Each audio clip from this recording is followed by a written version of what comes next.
কখনো কি এমন হয়েছে চারপাশে মানুষ আছে কিন্তু মনে হয়েছে আপনি একদম একা, কাউকে কিছু বলতে পারেননি, কারণ মনে হয়েছে কেউ বুঝবে না। ভেতরে ভেতরে ভেঙে পড়ছেন, হাসছেন মানুষের সামনে, কিন্তু একা হলে বুকের ভেতরটা ভারী হয়ে যায়। জীবনে এমন সময় আসে যখন মানুষ নিজের কাছেই ছোট হয়ে যায়, নিজেকে ব্যর্থ মনে হয় সবাই এগিয়ে যাচ্ছে, শুধু আমি পিছিয়ে আছি। দোয়া করি কিন্তু উত্তর যেন দেরি হয়, চাই কিন্তু পাই না। আর তখন শয়তান খুব নীরবে এসে বলে, তোমার দোয়া কবুল হচ্ছে না, তুমি একা, তোমার জন্য কিছু নেই। কিন্তু ঠিক তখনই একজন মুমিনের মনে রাখা দরকার, আপনি একা নন।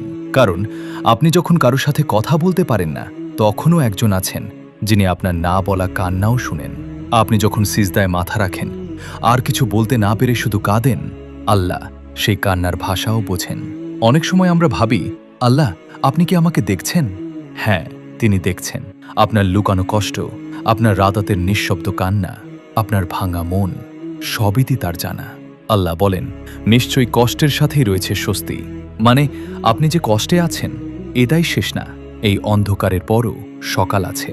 হয়তো আপনি অনেকবার হেরেছেন, হয়তো মানুষ আপনাকে ভুল বুঝেছে, হয়তো নিজের কাছেও নিজেকে ব্যর্থ লাগে, কিন্তু মনে রাখুন, একটা বন্ধ দরজা মানেই শেষ না। হয়তো আল্লাহ আপনাকে এমন দরজার দিকে নিচ্ছেন যেটা আপনার জন্য অনেক ভালো। কখনো কখনো আল্লাহ দেরি করেন, কারণ তিনি আপনাকে প্রস্তুত করেন। আপনি যা চাইছেন তা যদি এখনই পেতেন, হয়তো আপনি সামলাতে পারতেন না।